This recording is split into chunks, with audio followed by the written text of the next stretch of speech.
Ready? Yes. I just dropped a bombshell on you. Morning. Hi. Welcome to the Sun Dragon Sideshow. The Dear Becky and Lizzie edition. And we'll see what else we want to talk about. Okay, I'm trying one of Liz's masks. And I'm going to be like, yeah. Mine got stuck in my earring.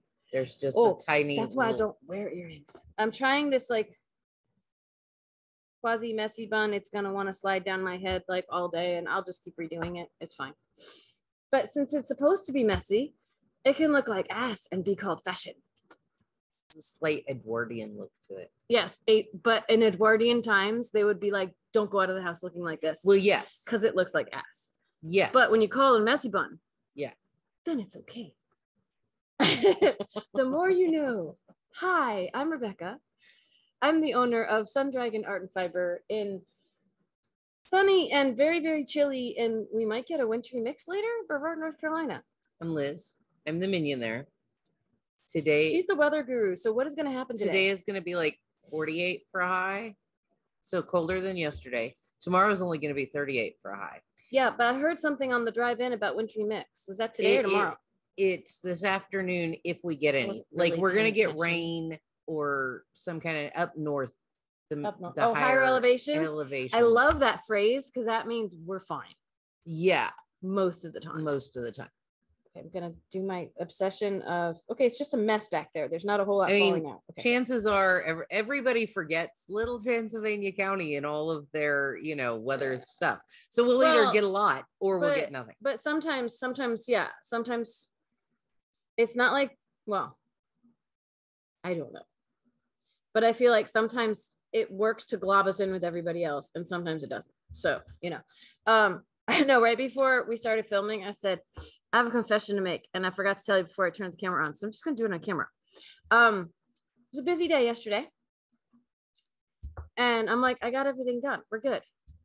Got it all done. And we even had someone buy the thing we talked about yesterday. And we're like, wow, marketing works. I'm in bed last night, getting ready to go to bed. And one of the things I do before I go to bed is I check social media. I check our YouTube studio numbers. And I went to YouTube studio and it said for the VSC yesterday, draft. Oops. I hadn't hit publish on it. Because I didn't even notice. Oh, I didn't check YouTube this morning, but I apologize for anyone who was waiting for the VSC yesterday and was like, where is it? What happened? Oh, look at this little credit thing. Okay. Ooh, I just made it bigger. Squirrel. Not a thing. I published the VSC video at 11 o'clock last night because I got out of bed and I went downstairs and opened up my computer and went, boop, publish. Apologies. Sorry about that. It's like I forgot to wear my rings in morning meditation this morning. Mm-hmm. I got through and posted and then went and said, oh, look, they're all still sitting on there on the counter. Did you redo morning meditation? No, I did not. I said, screw it. If someone notices, life. Okay. Yeah. It's like, I think I told someone yesterday, because they were like, well, I hope you got rest over break. And I said, I feel refreshed, but not necessarily rested. Like, I definitely feel different than before break. I don't feel like I'm going to fall apart, but I'm tired still. Yeah. And Wednesdays are still it's nice to know Wednesdays are still our nemesis because we go home and go, what happened? I went home and said, I'm going to file sales tax and place a price in order and do yarn crawl things. And none of it happened. And I even forgot to publish a video from yesterday. So, oh my gosh. No, I had really good friends visit for lunch yesterday from college who I haven't seen in 20 years, who live on the other side of the globe now. They live in New Zealand. So shout out to Miles and Hall in case they actually start watching our YouTube channel, which, it was so good to see them. But then I was completely out of whack on only certain things. Like some of it went fine, but some things like publishing the video. The morning was hit or miss busy. Yes. And then while you were at lunch, nothing happened. Oh, good. And I practiced. I was worried it would be slammed and she'd be only. I practiced doing English purling just in case. But why? Because you might not have been back for one of our new knitters. Brand new. Doing a great job for being brand new. And she was having trouble remembering the purl stitch. Well, she knits English style. So I was like, I can't just show her continental and because then she'd be like, because then it would, yeah. Yeah. So I was practicing English purling and English knitting. I can do it. It's just, and yeah. So I did that for a little bit. I finished her bubble on this, and then you guys walked back in, and then she walked in right after broke loose. We got when back you guys got back from lunch. Yeah, we managed to find a place to eat outside. Thank you, Square Root, with overhead heaters. Thank you, Square Root, and had a lovely lunch and walked back. And they got caught up on my entire life history, which took a while. So they know a lot more about me than I do about them for the past 20 years. And yeah, it exploded right when we got back. So I was trying to show them around the shop and people kept coming in. They're like, wow, you're busy. And I'm like, we are right now. And Rebecca would go off and help somebody. And then they'd ask me questions about the shop. And then somebody else would walk in and I'm like, I gotta go.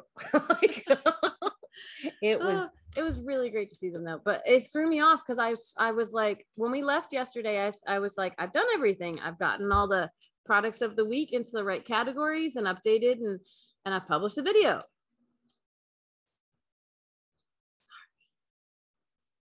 Donna Georgie saw it because she's on a much different time zone than us, but only like 15. She's like 4 hours behind us. Yeah, but only like 15 people had seen it by the morning because I published so late.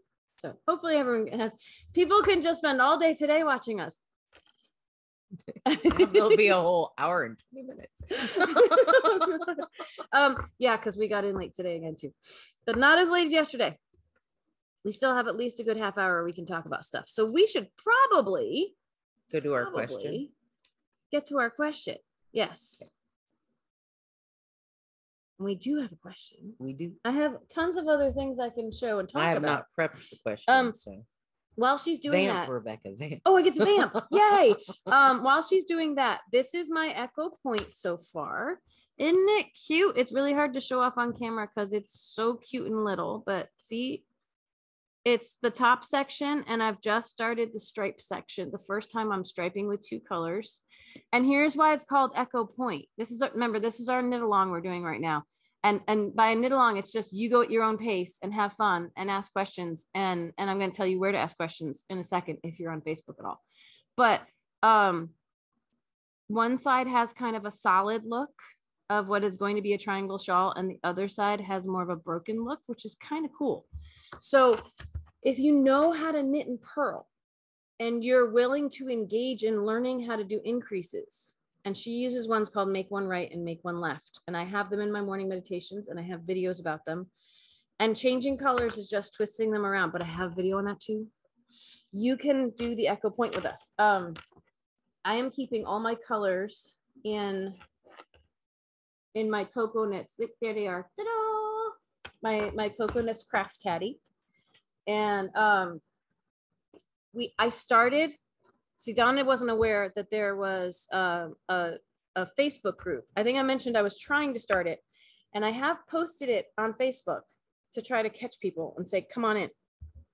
You do need to answer questions to come in, but they're mostly like, can you be supportive of everyone here and be nice? Be kind. Kind is a better word, I think, than nice, but and not get mad at people and be like, but most of our community, I think, is pretty good at that. We already have over 30 members in it, which is kind of fun, but it's Sun Dragon, 2 words. And then third word is KAL, knit along or craft along. I put both in parentheses. I'm hoping we can keep it as a group for upcoming. If we decide this was fun and we want to do it again, then we have a running group. So it's not just Echo Point, and you don't have to be doing Echo Point to join it. If you promise to be kind to people, you can join and you can cyberstalk kind of in the nice way. of just scrolling through and seeing what people are doing. Because Donna's already in, because I messaged her last night. Hey, because she was posting on our Facebook page. And I said, hey, do you want to get on the group where we're all sharing and talking and blah, blah, blah, blah. And she's, yes. And so we're already gung ho. I'm going to try to put Donna's up to like section 5. She's up to like the middle already, which is super cool. I'm trying to go really slow. And I'm going to put a couple pictures at the end of mine and Donna's. Because remember, I'm only going to post it here if I have permission. So that means you could put pictures all over the knit along group. I'm not going to put them here unless when you post in the knit along group, you say, please share this. Because the knit along group is like its own self-contained community where people can feel comfortable sharing stuff and know that everyone else is going to go, yay, even if even if craziness has happened in it. And you have so many design elements that it's a different looking shawl. We're still going to go, yay, you did something. So and a couple of us are doing it in crochet. So it's going to look different. It's going to look different. So I got that out of the way. If you would like to see how things are going and you're not seeing enough of it here and you want to either do the Echo Point or just see what people are making, go ask for admission to the Sun Dragon KAL. And the KAL, there's no spaces or anything on that. There might be a link somewhere on my Facebook page to help you find it. If you scroll through my Facebook page. I don't know. Or ask me. What's our question? What's our question? Dear Becky and Lizzie, I'm working on becoming a sock knitter.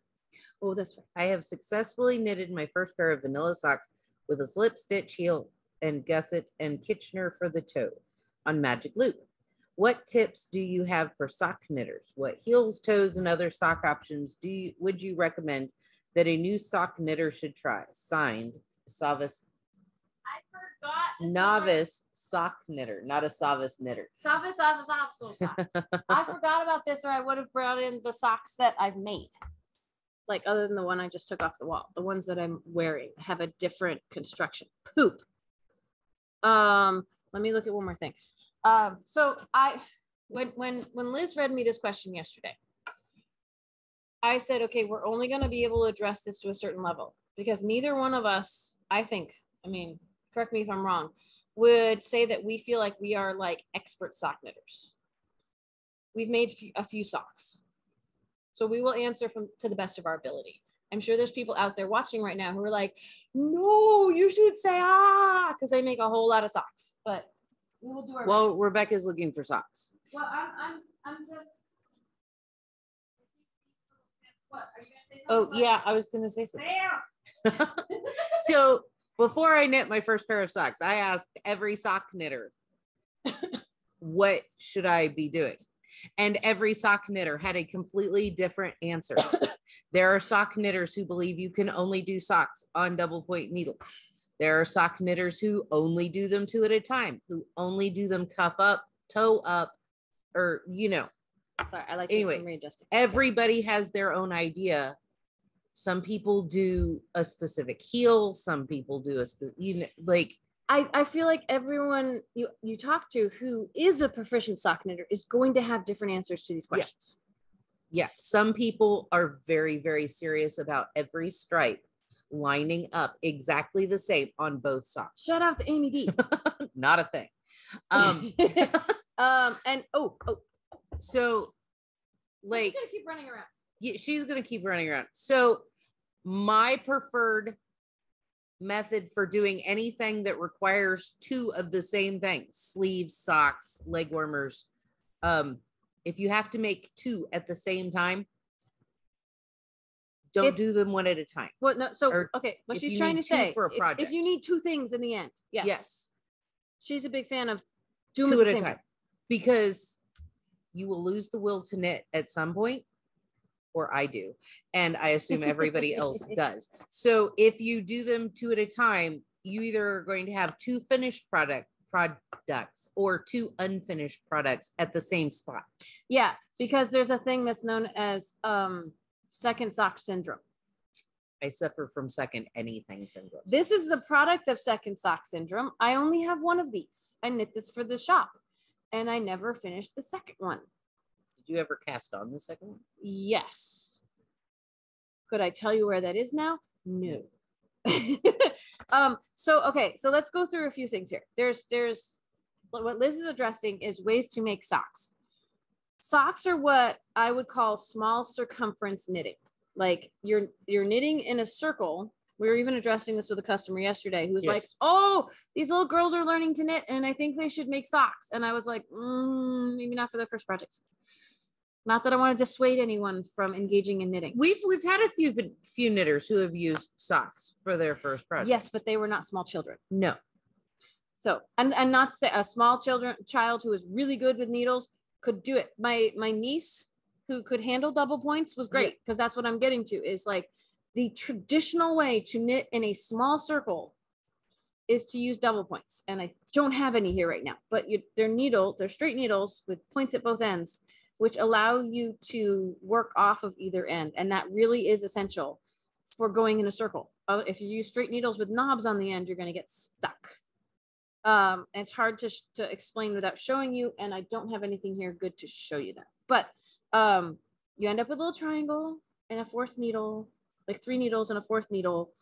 And I have videos on tips and tricks about how to use double points if that's what you want to do. And usually that means 1 sock at a time. Or you have 2 socks on 2 different sets of circular coffee is still engaging in the engines. You have 2 socks on 2 different sets of double points, and you knit a row on one and you knit a row on the other. And then like you can still do 2 at a time that way. It's a little more onerous. I will tell you there is onery, if that's a word, to any version of small circumference knitting, and you have to decide what is the least onerous to you. There's wonkiness to everything. And you will settle into, because I think one of the circular methods is less wonky, but I've had people I've taught how to do the circular methods and they're like, nope, I'll do double points. And that's personal preference. So there's double points is the traditional way. There is one long circular that you can do a thing called magic loop with, which breaks the stitches into 2, and the needle goes in, loop in, and can do a loop when it has to knit. Really hard to show, and we don't have all the stuff here because we don't have enough time. But then there's what I used to be the biggest fan of magic loop and said I'm never going back to double points. I like double points sometimes. My current favorite for small circumference knitting like this with circular needles is 2 circulars where each one gets half the stitches and you treat them independently, and the other one's like stitch holder. And I think you do that too, right? I do that too. Yeah. So a 4th option, believe it or not, 9-inch circulars. They're teeny tiny.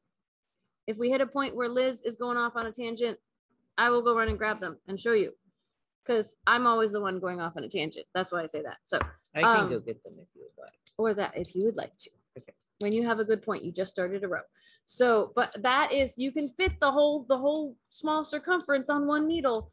The wonkiness with that is usually you've got like 1 or 2 fingers on the needles because they're so, it's like drinking tea with both hands. Like it's some people swear by it and love it, but you're back to the same thing as double points, where if you did 2 at a time, you'd have to have 2 9-inchers and 2 of them going at the same time.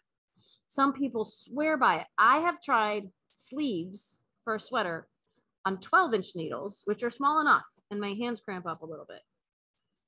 So 9-inch needles, like length, we're talking here now. Teeny tiny. Oh my gosh. These are almost invisible. Did you get the really small ones too? 0. Yes, because the other thing about socks, unless you're making them thick on purpose, traditionally socks are made with at least fingering weight yarn, which is pretty small, on pretty small needles, because the tighter the stitch on your sock, the theory is, the better they will hold up and not wear out.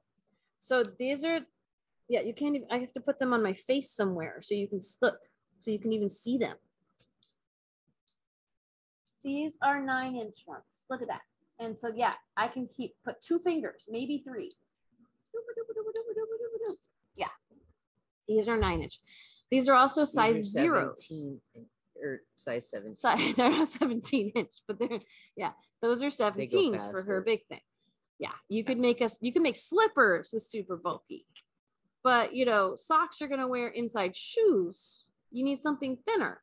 And these are size 0s because you can go even there. Needles go down to a 000, by the way, which are teeny, teeny, tiny. I knit my socks on 0s because my first pair of socks I made was on like a 2, and I was like, or a 1. I was like, I could feel the stitches. I mean, it wasn't uncomfortable, but I could feel the stitches. So I was like, I go teeny tiny. And I started 2 pairs of socks, and they're still on needles, but I am doing them 2 at a time. So if you don't want to mess with longer things, but I think the 2 circulars is actually fairly easy to pick up of all the 3 methods. It's when I teach people, usually that's the method we go with now for small circumference knitting. In any pattern that calls for double points, you can use any of these other methods for. Okay, so let's switch gears to heels and construction and that kind of stuff as much as we can. So this sock, this is Hermione's everyday sock, and the pattern, the striping is from the yarn. The yarn self-stripes. Hermione's everyday sock is a favorite of people who knit a lot of socks like Amy D. It's got ribbing. It's a cuff down, so it started up here at the top. It's got ribbing up at the top, so it stays on. It has funky pattern in here, which you probably can't even see because of the striping. And then it has patterning that keeps going on the top of the foot, but not the bottom. And the heel is a version of what this writer is talking about, of a slip stitch heel with a gusset and a heel turn and things like that. It's a very traditional way to make a sock. So what she's talking about, the heel flap, is you get down to here, and then you take half of the stitches and you just knit straight back and forth. You make a rectangular flap that sticks down. And usually to have some elasticity and some extra weight to it so the heel doesn't give out, you slip a stitch, knit a stitch on one side, and you might just purl back. But you've got some slip stitches involved, and that adds some texture and maybe some strength to it. You know, I don't know all the theory behind it, but you end up having this rectangular flap hanging off the back.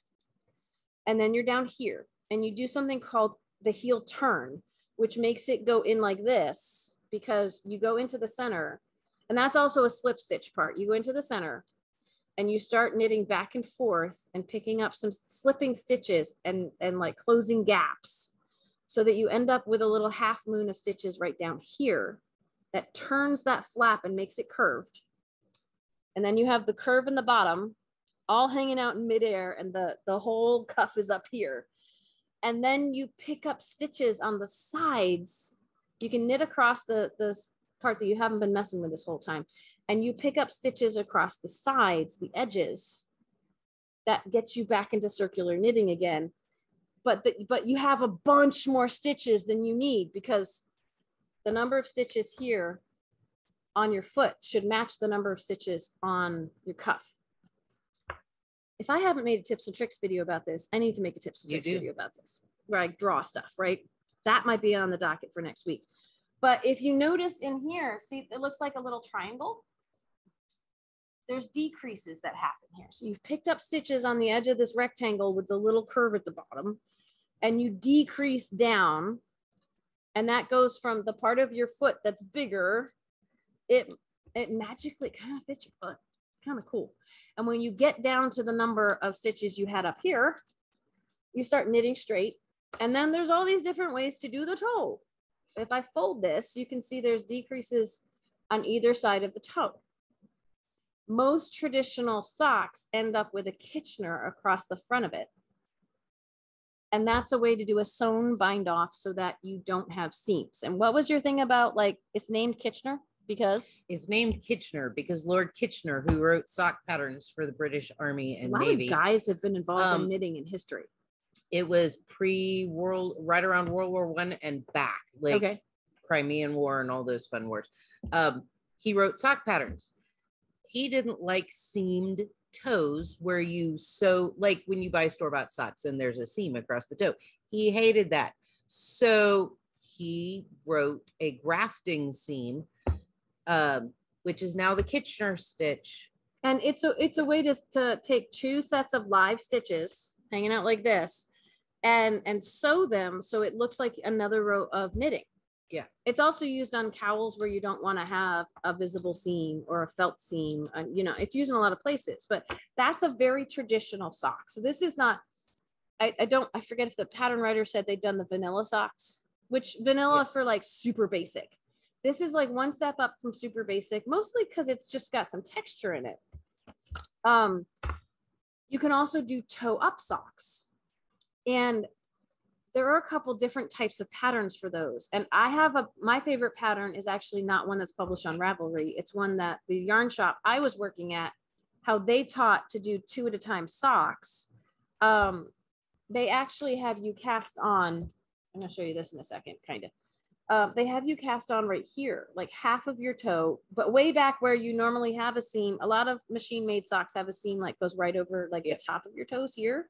So it has you cast on, it has you decrease, do some like funky short rows to go in, and the toe is narrower and go back out again. So you get the same shape as this, but you started here, you go in and you come back out and hold on to these stitches. And then you cast on stitches over here and pick up stitches. I think of it. I haven't made them in a while, but they're really cool because then you start going in a circle up this way, and the heel is very different when you do toe up. I mean, you can do this other kind of heel with either toe up or cuff down. And it kind of looks, the reason I grabbed these is it kind of looks like that, where you've just got a really gentle line going like straight out to the back of your heel. Huh? It looks like a wedge. It kind of, yeah, it looks like the stitches come in on a diagonal line. And that is often done with short rows, or the fish lips kiss heel is what it's called, is a version of it. I don't think it's exactly the same as the short row version that I'm used to. There's, and I don't remember, it's a different heel thing that in the socks that I made. Like the socks that I made, you start at the very top of your sock with a Turkish or Jenny. There's a Jenny's surprisingly stretchy. Anyway, it's a cast on where you start with 2 sets of live stitches. At the top? Yeah. Okay. And then you knit around them. And your seam is already, it's doing a Kitchener stitch backwards instead of the last thing you do. You almost sounds like you're talking about the toe. Yeah, for the toe. Okay, but then when I heard her say top, I thought she meant cuff, like top of the cuff. So we're getting on the same page. Toe. Yes. Anyway, yeah, that's there's a thing for the yeah. So you start up at the toe and then you go down, and then see that's where up down is having different language. You start at the toe. Start at the toe and then go. Because I'm like, are your feet like this? Yes. When you're knitting, they are, but yes. And then you go to the heel, and I can't remember the name of the heel that they used for my pattern, but it was different than, and it was a pretty easy heel. But was it kind of a short row or a slip thing, or it was short rows, but you just kind of go back and forth, but then you go back and forth and just add an extra stitch. Mm-hmm. So it's kind of like the heel flap going down. I think that's like the version of the toe up that I have, where you do a kind of a short row thing in and back out again.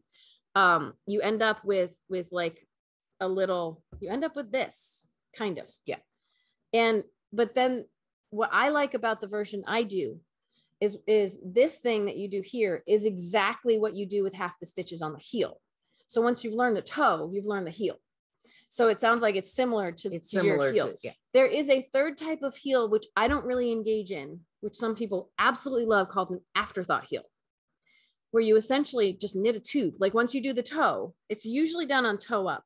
But once you do the toe, when you get to where the heel is supposed to be, you like knit half of the stitches with some scrap yarn that you can take out later. Usually you take it out later, because trying to create an afterthought heel when you don't have a placeholder there gets super wonky. I think it's doable. Couldn't tell you how. But then you go all the way up, and then when you take that scrap yarn out, you have the 2 sets of live stitches that you can then put on your needles and do a little zoop And you probably Kitchener the end of the heel then, depending on the style. I've seen lots of different ways. I couldn't speak to them all. I'm sure there's other people who could say they could. My advice is, if you really want to do socks, experiment with all of them. Go find patterns that look cool for you. And especially, you know, try different techniques. You will eventually find the pattern and the heels and the toes and the cuffs that you like. And you will settle into that and you'll be like, nope, there is no other. Yeah. Because we can say we could, I don't even think we agree, but we could agree on like, oh, here's the perfect way to make socks. And you would not like it. Or you might love it. We don't know. I don't think I've ever found a general consensus on one perfect way to do stuff. I think there's a lot of people who have a perfect way, and for them. Exactly. What I was going to say, and then I want to revisit the question to make sure we've at least tried to address all of them. Because once I learned how to do 2 at a time toe up socks, I thought I'd never go back to making this more traditional style. And I kind of like making this traditional style on double points sometimes. So, sometimes you find one way and you never do anything else. I know some knitters who only knit socks and never anything else. And they have a really specific way and they just don't get tired of it, which is really cool. I don't mind doing double points, but if I do double points for socks, I will have one sock, which is fine because I don't mind alternating my sock, like mismatching my socks. Yes, but then you have to do them one at a time. Well, but if I have a set and then I try one on double points, then I'd have 3 socks. So you just rotate. Sure.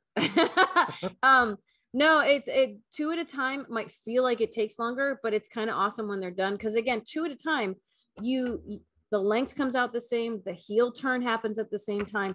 And toe up, the benefit of toe up 2 at a time is especially if you break your ball in half and you start here and you're doing both and you're done when you run out of yarn and they're both going to be the same size. Cause if you do cuff down, and you make a full sock like this, and you're not like, if you weigh it, you'll know if you have over 50 grams, if it's a 1 skein of yarn. 1 skein of yarn should be enough in fingering weight to make a traditional size, average cuff length. If you have big feet or you want them to go up to your knees, you're going to need more yarn. But there's been times when people have started cuff down and they've made one and then they go to make the next one and they're like, they've run out of yarn at the toe. Oh crap. And then you either make another one or you have 1 pair of socks with no toes, or you put another toe. Some people do coordinating heels and toes. So they'll make the heel, even if it's a gusset or a short row, or whatever, or afterthought, with a yarn, with a different color yarn, and they'll do a toe with a different color yarn. Sometimes you get mini skeins for that. We don't have those at the shop, but that can be a way to not run out of yarn if you use another skein of yarn for bits and pieces like the cuff and the heel and the toe. Before we revisit the question real fast, when you were mentioning matching stripes, it made me go, ooh, we don't have a lot of this yarn left. And I don't think I've put this in the online shop, but contact us if you want to know what colors we have. We have this thing called Regia Perfect. And I'm trying to get that so the glare's off of it. Perfect. It's perfect, but it's perfect. And the reason it says that is it has this yellow yarn in 2 places in the ball. These socks do not have any yellow on them. So people see this yellow and they're like, but I don't want a little bit of yellow in my sock. No, you start knitting where the yellow stops and you make your sock. And for your second sock, say you only use like 1/3 of the ball or something. You keep going until inside the skein, you come across the second yellow part of it. And if you start knitting right after the yellow part for your second sock, say you're doing cuff down, the stripes should match. I think that's kind of cool. Excuse me. These have really chonky stripes. It's self-striping yarn with chonky stripes. It's the only ones of the Perfect we have in the shop because we were just experimenting with it. Other yarn shops or online, you might find a lot of different fun varieties of this. So if you really want your socks to match, be matchy, matchy, matchy, this is a fun way to help you do it and make sure they come out the way you want. So can we look at the question to see if we addressed all chunks of it? Working on becoming a sock knitter, successfully knitted my first pair of vanilla socks. Yay! What tips do you have for sock knitters? What heels, toes, and other sock options would you recommend that a new sock knitter should try? Basically, I think what we were saying is try just about everything. Yep. Like we've listed what we can think of off the top of our heads. There could be other methods out there. Like I said, the fish lips kiss heel, I think is almost a short row heel, but it might be a little different. And there are lots of variations on it. So check it out. Well, there's one pattern. There's one fish lips kiss heel pattern you can find on Ravelry, and that's like the gold standard of that pattern. Yeah. But yes, there's probably other sock pattern. Like if you look up socks on Ravelry, oh my gosh, you're going to see a million things. The number one pattern on Ravelry. Is it Hermione's? For a long time, for a while, it was. It might still be Hermione's everyday socks. Mm-hmm. So, and again, Amy's getting a lot of shout outs in this episode, but she knows why. A lot of people are making it socks, and it's making me think of yesterday when we were looking up a pattern for someone that they brought in to see what people said on Ravelry, and only like 7 people had posted their. Not everyone posts their projects on Ravelry. We don't have time. But when a pattern that was published in 2015 only has 7 projects posted on Ravelry, sometimes that's a sign that it's either super complicated or super wonky or something. Like, shout out to Amy. She only does a project if it's got 100 projects 100. On Ravelry. Like, because then it's like tested enough and enough people like it that they stuck with it. And Hermione's everyday sock probably has 1 billion. I mean, what was it? The Papillon has like 3,200 projects that people have taken. Posted my 15. And we haven't posted ours. And, you know, so if you take that statistically, like you can probably at least double or triple the number of people making a project from what posts on Ravelry, because those are the really industrious people who take the time to post. I am starting a pattern that only had like 7 projects listed on Ravelry. But is it a new pattern, or is it just it came out you just like it enough? 2017? I like it enough. And we looked at it. There's some wonkiness to it, but just because there's only a few projects doesn't mean don't do it. It's just it should be a red flag. You're gonna take your chances. Yeah, take your chances. Be ready for challenges. And like I talk about patterns, and I say not all patterns are good patterns. Like a good pattern should explain all of the abbreviations right up front or in the back or somewhere. And a good pattern should have like a bunch. I have gold standards for good patterns. They should be really clear on what you need. They should be really clear on what all of the abbreviations, even the super basic ones, mean. They should explain them somewhere. You know, there should be a logical sense of order to things. Not all patterns are good. But if they're really cool looking in the end, sometimes they're still worth making, even if they're not like up to the gold standard. It just means you might have to you might have to like, and you might just have to fudge some stuff to make it work. For me, some of my patterns that I like are European patterns that not a whole lot of people have found, just because, you know. And sometimes that means translation is going to be interesting, and you have to kind of guess. And sometimes it means it's already in English, and you never know. So embrace the challenges if you want to, and if you don't want to, look for the red flags. So all right, we should wrap up.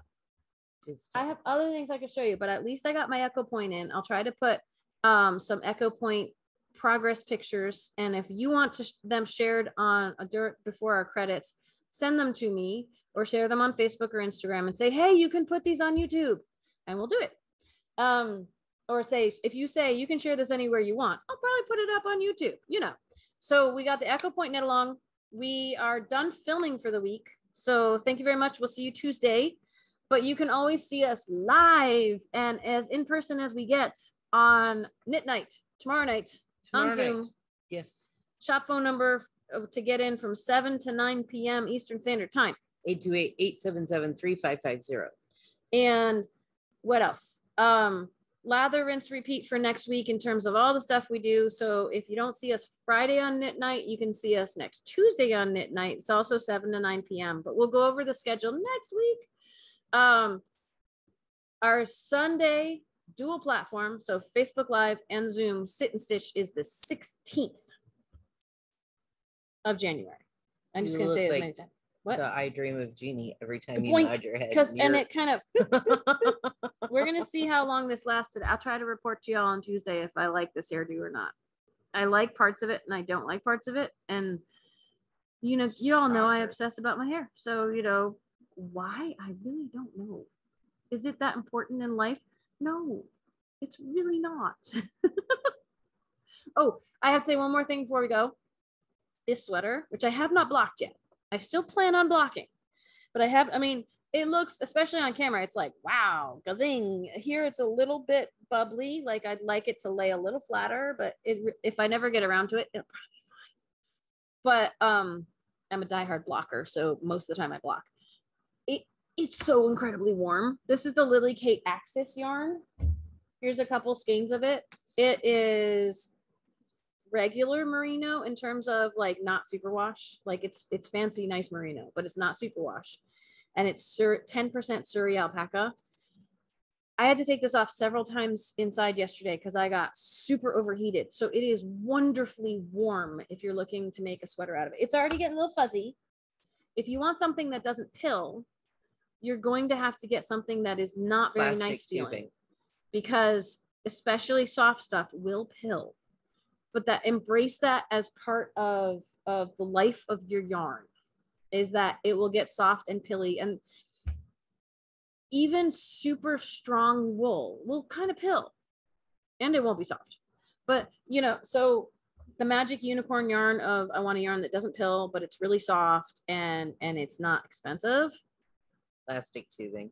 Well, the not expensive and won't pill, you might be able to get with some acrylic, but how soft it's going to be. Some acrylics are really soft, but it's not going to feel that nice. It's going to be soft. My acrylic sweater, I could go on for hours. Pills. Yeah, right? See? Things pill. It's part of life. If you want something that doesn't pill, then... Plastic tubing. Well, probably. So, pilling is not the sign of a cheap yarn or a bad yarn. It's the sign of natural wear. Rubbing. And if you have curves like me, rubbing's gonna happen. So there is my public service announcement for the day, although I've probably made several this hour. What? Please have a good weekend. Join us for knit night if you can. Work on my enunciation. My grandmother would be like, very prim and proper. We're gonna go because we should open the shop, and I have a lesson coming in soon, and we don't have anyone knocking on the door this morning, but we could soon. So we love y'all. We miss you. Like, subscribe, ring the bell, Patreon, all that fun stuff. Try to get this fun thing on again. Woohoo! Bye.